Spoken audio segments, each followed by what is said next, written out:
Amara Wilson stepped off the train with the care of someone carrying her own future in a suitcase. The newly bought hat wobbled in the wind as her eyes searched among unfamiliar faces for the man who'd been sending her poems for half a year. When Harold Pierce appeared, the flowers in his hand seemed to light up the platform. For a moment, she believed that crossing continents, sleeping in freezing train cars, and imagining a new beginning had all been worth it. The next second, though, stretched into forever. "Are you Amara?" His voice wavered. The question wasn't really about the name, but about the skin. Harold froze, staring at her like the deep brown in front of him could somehow be erased. The petals lowered along with his expression. "I think there's been a mistake," he murmured. "In the letters, the way you express yourself." The sentence died right there. Amara felt the silence, the step back, the unspoken message. To him, her color spoke louder than everything they'd shared. Even so, she kept her back straight. "What was I supposed to do, warn you? That the mail would bring you a black woman? That the promises came from someone who carries the weight of prejudice and still learned how to love fully?" Harold took a breath but found no answer. Amara looked at the trunk by her feet, full of dresses for a home that might not exist. She heard the train pulling away behind her, carrying her old life. Wounded, she held his last letter in her pocket.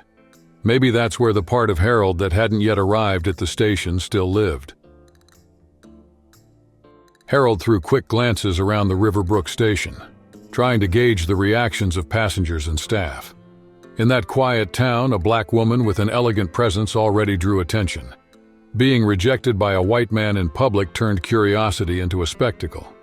"You have to understand," he stammered, stepping back. "My reputation, my business." He offered the excuse like a shield and almost in a whisper added that he could cover her trip back. Amara felt her stomach burn. It wasn't sadness. It was the cold anger of someone who finds out too late only half the truth. In the letters, Harold had described the emptiness of a 45-year-old widower looking for companionship. He'd never mentioned that his emptiness had a color. "I gave up everything to get here," she said, keeping her voice steady despite the shaking in her chest. Harold dug into his pocket and pulled out some crumpled bills. "This'll cover a few nights at a hotel. You'll understand." The paper fluttered between them when a heavy voice cut through the air, as dry as thunder out of season. "That's your way out, Pierce? Throw money at it and pretend the problem's gone?" A tall man stepped out from behind Harold. Expensive simplicity in the cut of his clothes, sun-darkened skin, the stance of someone who doesn't ask permission. His eyes locked onto the merchant, who wilted under the stare. And for a second, everyone on the platform held their breath, waiting for what would happen next. Harold cleared his throat, but his voice faltered when he tried to sound firm. "This is none of your business, Maxwell." Across the table, Alexander Maxwell leaned back, sizing up his friend like he was looking over a poorly stitched deal. "It becomes my business when I see a man I've known for 15 years back down like a rat." The words sliced through the air. Even the candle seemed to flicker. Amara, forced to witness the standoff, received from Maxwell a look that was unexpectedly gentle. "Miss, I don't believe we've been introduced. I'm Alexander Maxwell. I own a property a few miles from here," he said, pointing toward the fields fading into the night. She answered with a reserved nod. Past experience had taught her that favors often come with a price tag. Maxwell leaned in, his hat casting a shadow over half his face. "If it suits you, my home is open. No shortage of empty rooms, and my housekeeper is always complaining about the quiet." Harold choked, stunned by the offer that shattered every bit of protocol. "Have you lost your mind, Maxwell? What's the town gonna say?" A short smile came, cold as a freshly sharpened blade. "From the same folks who mortgage their crops with me, the ones trading wheat before sunrise? I'd love to hear it." The color drained from Harold's face instantly. Everyone watching finally understood. Alexander Maxwell wasn't just another farmer. He was the axis the whole region spun around. On the station platform, no one suspected that the young woman holding a worn-out trunk was carrying something that could turn Riverbrook upside down. Caught between wounded pride and the need to move forward, Amara held a secret that, once revealed, would challenge everyone who measured worth by the color of someone's skin. And Harold Pierce was going to find that out the hard way. If the tension of this arrival already has your eyes locked in, stick around. The cruel rejection she faced is just the spark for a twist that will echo through the entire town. Amara's destination was the so-called Maxwell Farm, a modest name for a Victorian mansion set on acres of fields and pastures where thoroughbreds roamed. As soon as the iron gates opened, the new guest felt a mix of awe and caution. Garden statues seemed to watch anyone daring to disrupt the quiet order of the place. While driving the carriage, Alexander quietly remarked that Riverbrook was built by families who cling to the past like it's some kind of relic. "Harold isn't the disease, he's the symptom," he said, pointing toward the main porch. At the door, Mrs. Foster appeared with flawless posture and eyes that noticed everything. There was no visible shock at seeing a black guest, just the steady politeness of someone who knows how to keep a house running. "The blue room is ready. It has the best view of the garden," she announced, leading Amara through hallways filled with portraits, tapestries, and stories that would still demand their price. At the solid oak table, under the soft glow of the chandeliers, Alexander broke the silence. He spoke of a childhood shaped by numbers and pamphlets. His father ran a bank up north. His mother wielded a chalkboard and fought for the abolitionist cause. From that dual legacy came both fortune and conviction. 15 years earlier, when he settled in Riverbrook, he became a local curiosity, too wealthy to be ignored, too outspoken to be fully embraced. After listing the canning factories he was modernizing, the rural loans that kept harvests afloat, and the small library he opened on Sundays, he set down his napkin and looked at his guest. "And you, Miss Wilson? What made Harold send such a formal invitation?" Amara smoothed the fabric in her lap, buying a few seconds. The answer came measured. "I taught literature and history at a school for black girls in Boston. The school went under. Paychecks stopped. I had to look for a new beginning." He nodded, satisfied, not noticing the slight tremble in her fingers as she lifted her glass. Amara, however, was replaying in her mind the contents of the false bottom in her trunk. Old coins still covered in wax and, more importantly, forgotten deeds that could redraw the boundaries of the farm surrounding Riverbrook. Papers many would rather keep buried. From that moment on, every word would be a step onto shaky ground. And the man sitting across from her could become either an ally or a barrier to a future she didn't yet dare to name. Since the day she arrived, Amara had received from Alexander something few had ever given her: space to think. She filled that space in the mansion's vast library, running her fingers over volumes on local history, old maps, and legal codes. When someone asked what kept her so focused, she'd calmly close the book and say she was opening new windows to the world. Word of her presence, though, spread fast. Within a week, the doorbell barely had time to rest. Neighbors showed up with steaming pies. Shopkeepers' wives brought muddled messages. The Reverend suddenly remembered long-forgotten blessings. Everyone, out of nowhere, had urgent business with Alexander. One afternoon over tea, after another round of visitors had said their goodbyes, Alexander set his cup down slowly. "Quite the parade," he said lightly. "You've become the talk of the fair without even stepping into the square." Amara raised an eyebrow as the steam curled between them. "I've always been the talk, Mr. Maxwell. The difference now is I'm watching who's watching me." The next day, Harold Pierce finally worked up the courage. He showed up unannounced, hat twisted in his hands, rehearsed smile in place. "Maxwell," he began, clearing his throat, "I just stopped by to see if Miss Wilson is settled in." Alexander, with a nearly absent gesture, pointed toward the parlor. "Come in and find out for yourself." Harold went pale the moment Amara stepped through the doorway.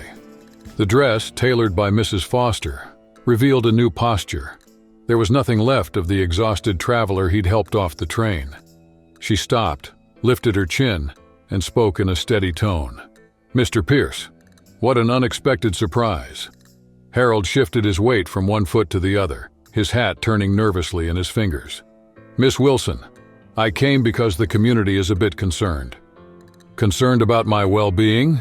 Amara asked, raising an eyebrow. "About your situation," he corrected himself, glancing toward Alexander.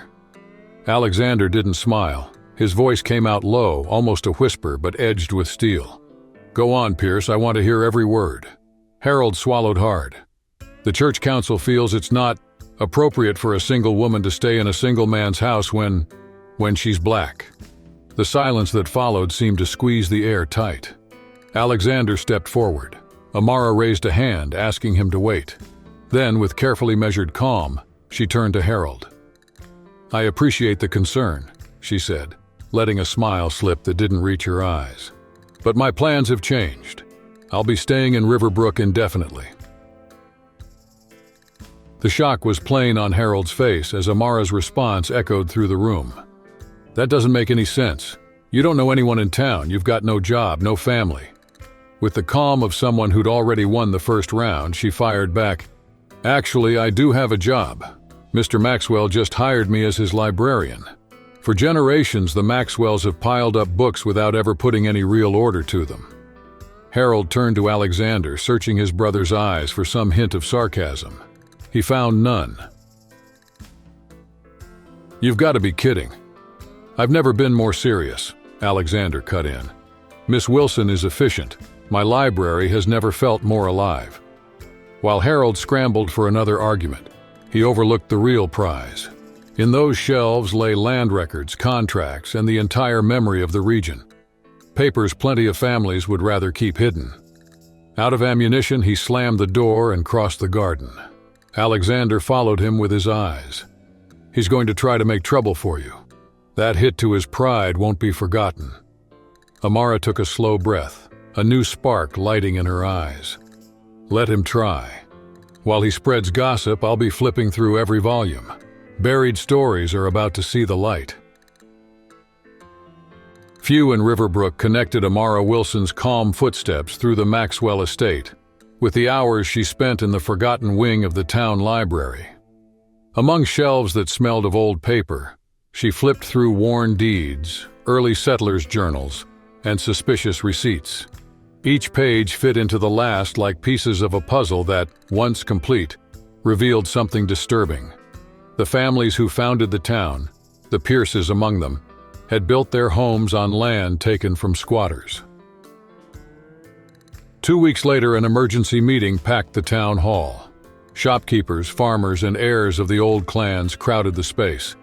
At the front of the uproar, Harold Pierce was shouting, arms sweeping wide over tense heads.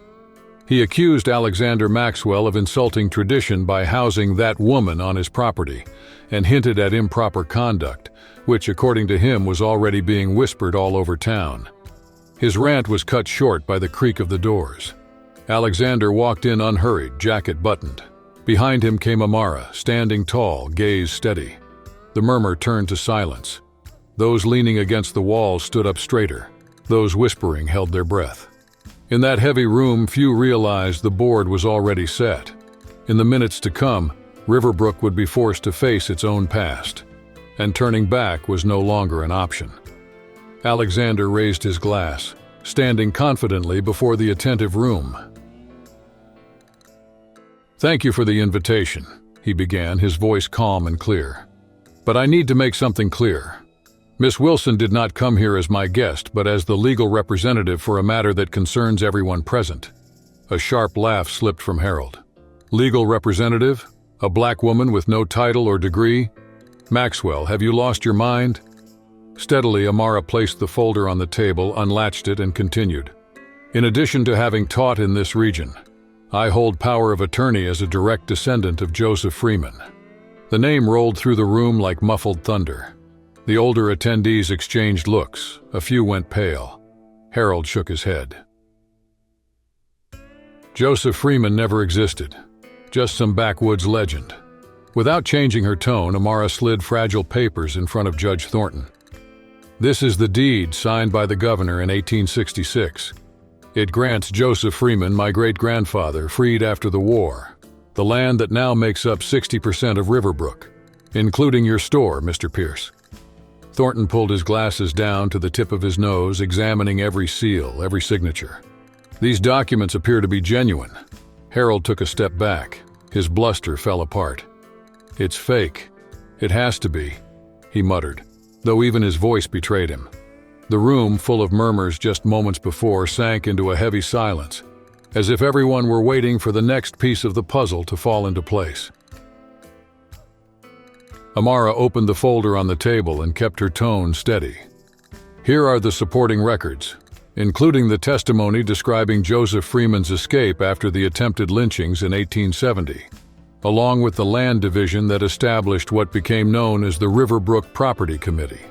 Alexander, fully attentive, added, "The Maxwell Library keeps copies of all land records from this region. Interestingly, the volumes from 1870 to 1872 had gone missing, until Miss Wilson cross-referenced them with other archives." Reverend Miller, already bent with age, took a deep breath. "My father used to tell that story.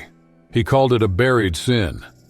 Amara continued, "We're not here to punish descendants for things they didn't do. I propose we create a community foundation focused on education and affordable housing to benefit all of Riverbrook." Harold Pierce let out a short laugh. "Ridiculous. No one's going to buy into this invention." The door opened and Attorney Jeffries, known across several states, walked in holding a dossier. "The State Historical Records Commission has authenticated every document, and the lawsuit has already been filed." The room erupted. Taking advantage of the commotion, Harold stepped up to Amara and muttered through clenched teeth, "You planned this from the start. That's what you were hiding in those letters."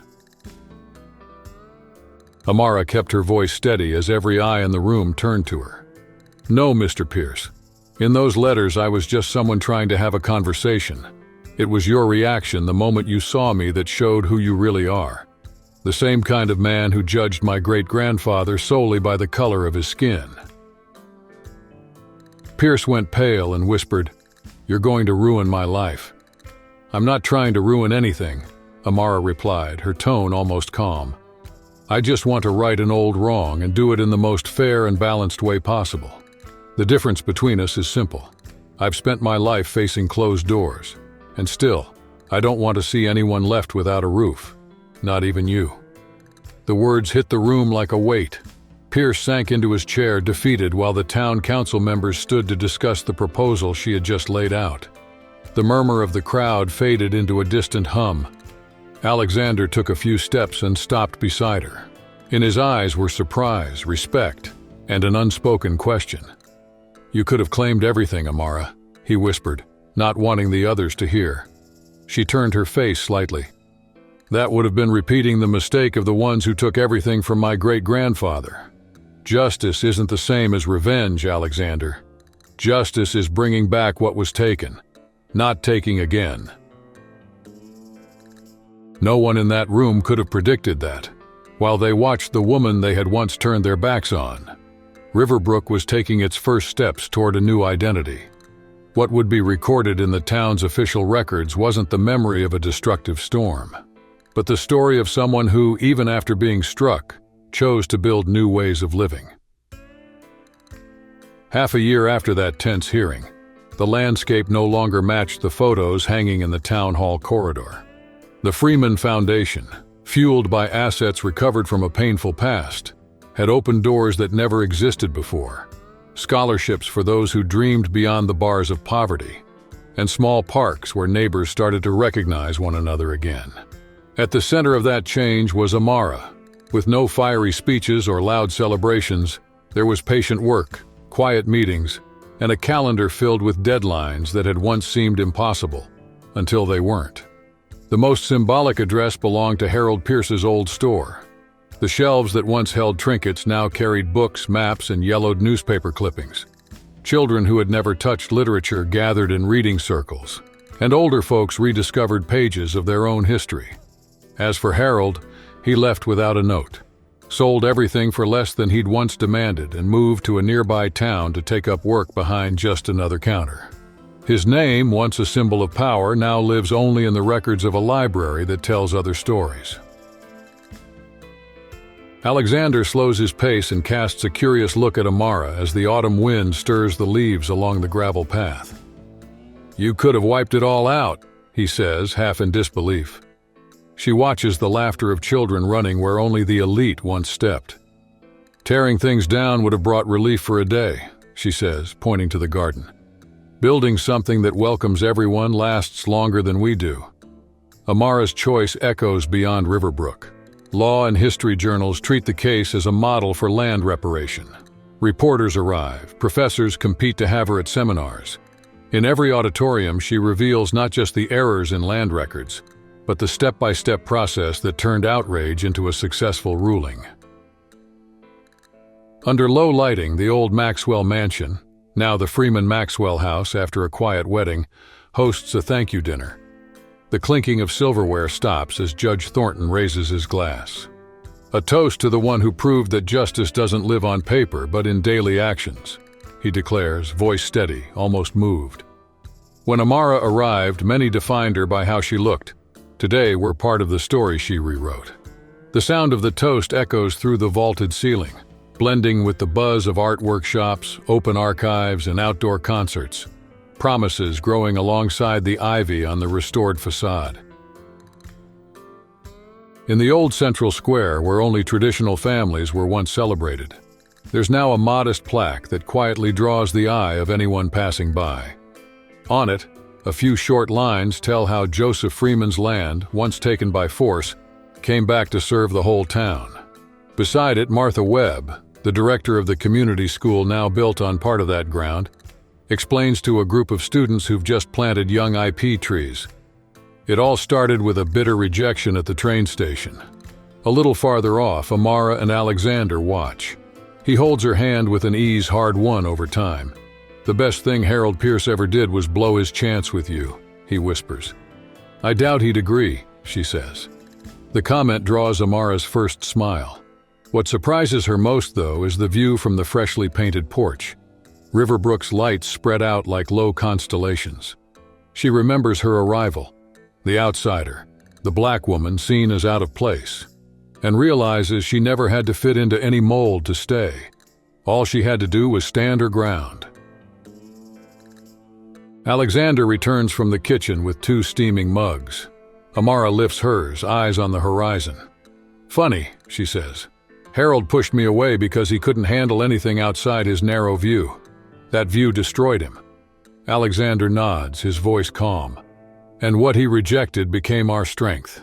The steam from the tea rises, marking the beginning of a chapter that's still far from over. Riverbrook would never forget what that night revealed. Every time we label someone based on how they look, we don't just erase their humanity. We blind ourselves to the talent that could light our way. From the top of the hill, Amara Wilson Maxwell watched the moon rise over streets that had once turned their backs on her. It was there she realized the best response to Harold Pierce was never to humiliate him. It was to build, brick by brick, something so fair and full of life that the old rejection would sound like nothing more than a whisper, drowned out by the new laughter now echoing through the avenues. If this journey through prejudice spoke to you, subscribe and follow the next voices proving day after day that our differences are sparks that can rekindle entire towns and maybe even the world.